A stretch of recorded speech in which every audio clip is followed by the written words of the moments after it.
Hi Maitri, good afternoon. Hi Vidhi, good afternoon. How are you today? I'm good. How's you? Good, good. So let me introduce myself first. My name is Vidhi Bhatt, and I am a business analyst working on an initiative to access and improve the access to mental health services in Hamilton. I appreciate your time to talk with me today. The goal of this interview is to gain insights into the current challenges within the system and explore opportunities for improvement. Your expertise and experience in this field will be valuable in shaping potential solutions. Before we begin, could you please introduce yourself and share a bit about your role and experience in the mental health sector? Thank you, Vidhi. I appreciate the opportunity to participate in this discussion. And my name is Maitri Patel, and I'm a mental health service provider worker.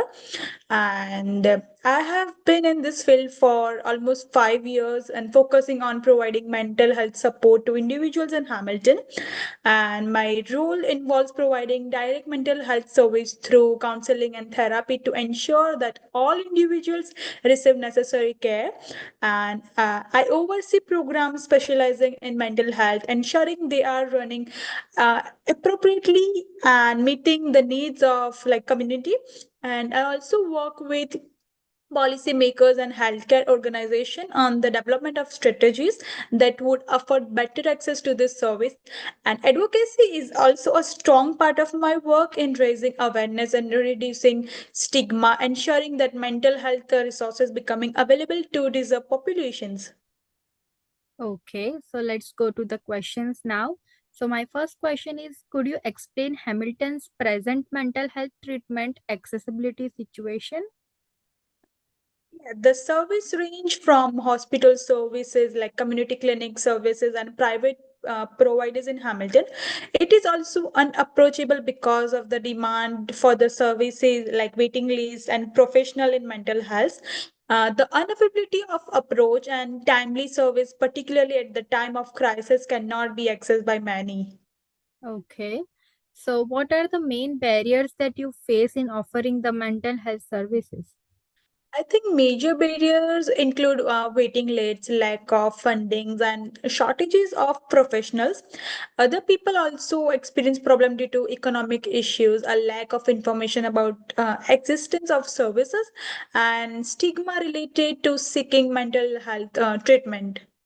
Okay, so currently, how do you cooperate with waiting lists and the absence of services? Managing waiting lists often includes prioritizing urgent cases by providing while referring less urgent cases to the other services such as like crisis helplines or community support groups. Some providers I think have adopted group therapy sessions or digital mental health resources to provide interim support. Okay, so which of the population groups are having more barriers to services? I think so. The people who are usually the furthest in their attempts to access service include poor persons, new migrants, and those in ritual things like ritual settings and the marginalized. Additionally, barriers include a lack of culturally sensitive mental health service and language barrier, and also economic impediment. Okay, and my next question is, what challenges might increase the system's efficiency? This could further be improved with an increase in funding and resources, addition of professionals, and use of technology like virtual counseling, and public awareness and a reduction of stigma through education. And other outreach would also increase the number of people like accessing service. Okay, Maitri. So this is the end of your interview. Thank you, Maitri, for taking time to share your insights and experience. Your input has provided valuable uh, perspectives on the challenges and the opportunities in improving access to the mental health service in Hamilton. I will then distill the overall findings from the key themes and the recommendation arising from this and other stakeholders interviews. Where necessary, I may revert to you for the clarification or follow on discussion. Any developments or finding that result from the initiative will be communicated to you in the due course. Let me again express my gratitude for your time and knowledge. If after the fact you have any other thoughts or additional insights, please don't hesitate to connect me. Thank you so much. Thank you, Vidhi, and I'm grateful for the opportunity to be heard in this discussion.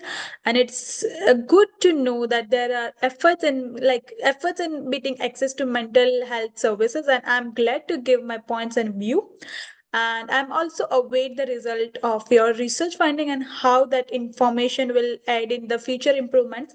Please do not hesitate to contact me if you need need more information or further clarification. I appreciate what you are doing and I'm happy to support it as much as I can. And thank you once again. Thank you, Maitri, and bye and take care. Bye bye, you too.